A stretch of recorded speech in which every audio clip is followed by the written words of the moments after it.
සාහිත්‍ය යනු මානව සමාජය පෙන්වා දෙන කැඩපතක්. එය සමාජයේ හැඩගැස්වීමට උදව් වන මිටියක්. ඒ කියන්නේ සාහිත්‍ය කියන්නේ සමාජ වෙනසක් සඳහා උදව් වන මෙවලමක් විදියට අපිට සරලව අර්ථ දක්වන්න පුළුවන්. මේ විදිහට නවකතාව තුළින් සමාජය තුළ වෙනසක් ඇති කිරීමට උත්සාහ දරන නවකතා කතුවරියක් විදියට මනෝහරි ජයලත් මහත්මිය අපිට හඳුන්වා දෙන්න පුළුවන්. ඇය හුදෙක් කතාන්දරකාරියක් පමණක් නෙවෙයි. ඇය සමාජ යථාර්ථවාදී ලේඛිකාවක්.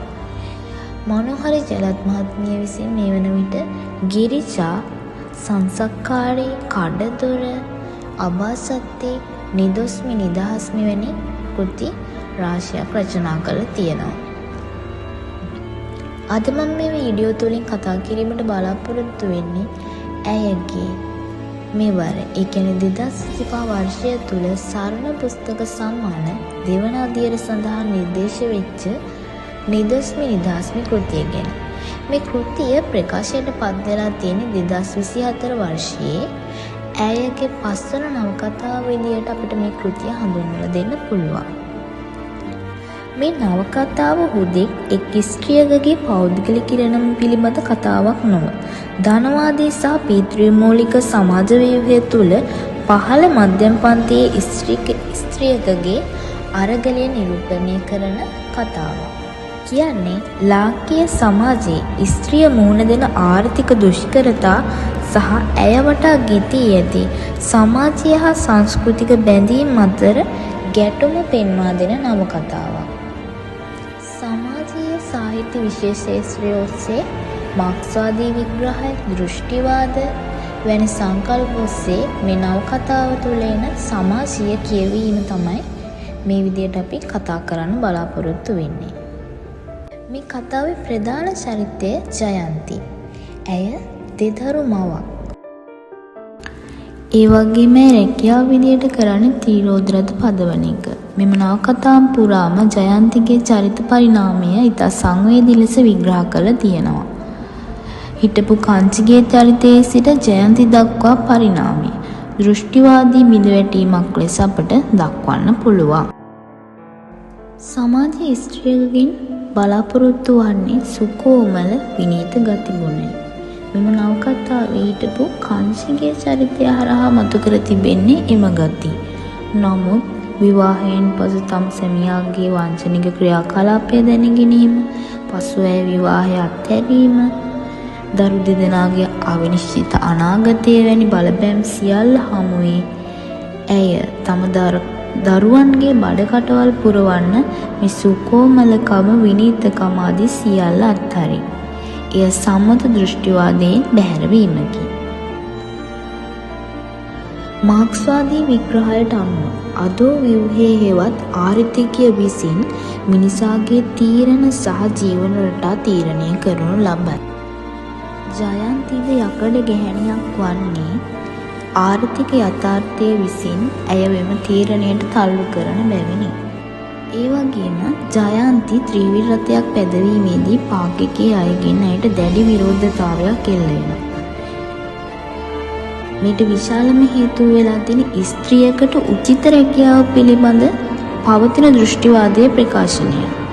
සමාජයේ විසින් ස්ත්‍රිය නිවසට හෝ පිරිමි අයටදී පවතින සුළු රැකියාවකට කොටු කර තැබීමට උත්සාහ දරන බවක් අපිට පේනවා. ඉතින් හැබැයි මේ සම්මත දෘෂ්ටිවාදයෙන් පිට වෙලා ජයන්ති මේ වගේ රැකියාවක් තෝරගන්න එකම දෘෂ්ටිවාදය බිඳ දැමීමක් විදියට අපිට දැක බලා ගන්න පුළුවන්. ඒ වගේම ඇය ආවට සිටින අයගෙන්ද ඇයට ඒ පිළිබඳ හොඳ ප්‍රතිචාරයක් ලැබෙන්නේ නැහැ. ත්‍රිවිල් රථ පැදවීම පිළිමි බල ප්‍රදේශයක් ලෙස සමාජය විසින් පිළිගෙන තියෙනවා. ස්ත්‍රියක් එම ශ්‍රේෂ්ඨයට පැමිණීම සමාජ ආධිපත්‍යයට කරන ඉතා ලොකු අභියෝගයක් විදියට නවකතා කතුවරිය මේදී අවධාරණය කරලා තියෙනවා. ඒ වගේම මේ නවකතාව තුළ එන හේමවතී සහ ජයන්ති අතර සම්බන්ධතාව තුළින්ද මාක්ස්වාදයේ එන පන්ති සම්බන්ධතා සහ නිදහස පිළිබඳ ගැටලුව මනාව මතු කරලා තියෙනවා. තම පුතුගේ කෝස් එකට අවශ්‍ය මුදල් ගෙවීම සඳහා අවසානයේ ජයන්ති විසින් උදව් බලාපොරොත්තුවෙන් යන්නේ මේ හේමවති ගාවට. නමුත් හේමවති ජයන්තිට උදව් කරන්නේ ජයන්තිගේ අසරණකම් මිලයට ගනිමින්.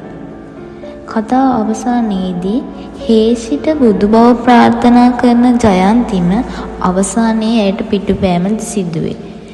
මොකද තම ජීවිතයේ තවත් අයෙකුගේ ගිවිසුමකට යටත් වීමට ඇති අකමැත්ත. මෙන්න මේ හේතුව හින්දා ජයන්ති තීරණය කරනවා තමන්ගේ නිදහස සොයා යන්න. මොකද හේමවතියට උදව් කරන්නේ ගිවිසුමකට අනුව ලබා දුන් මුදලට ඇයගේ ශ්‍රමය මිලට ගනිමින්. තම දියණිය වැඩිවියට පැමිණ ඇති බව දැනගත් ජයන්ති විසින් හේමවතිගේ ගිවිසුම කඩා දමා රහසින් ත්‍රිවිල් රථය විකිණීමට කටයුතු කරයි. තමාගේ දේ තමාට අවශ්‍ය පරිදි පරිහරණය කිරීමට ඇය ගන්නා තීරණය මගින් පවතින නීතිමය හා ආර්ථික බැඳීම් ඇය ප්‍රතික්ෂේප කරන ආකාරය කතුවරිය පෙන්වා දෙයි. අවසානයේ දියණිය වෙනුවෙන් කරන කැපකිරීම තුළින් පීතෘමූලික සමාජයක මව් පදවියට හිමි ගරුත්වය නොව ස්ත්‍රියකගේ ස්වාධීන ශක්තිය විදහා දක්වනවා.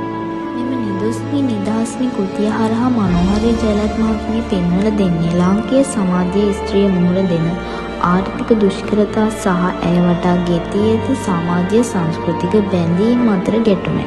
ජයන්ති යනු එම පද්ධතියේ ගොදුරක් නොවි තමාට හැකි උපරිමයෙන් ඉන් මිදීමට වෙහෙසෙන නිදහස් මිනිසෙකු වීමේ අරගලය. මාක්ස්වාදී විචාරයේ කලාව යනු ලෝකයේ ලස්සන කර පෙන්වන කැඩපතක් නොව අසාධාරණය පෙන්වන මිටියක් ලෙස සැලකේ.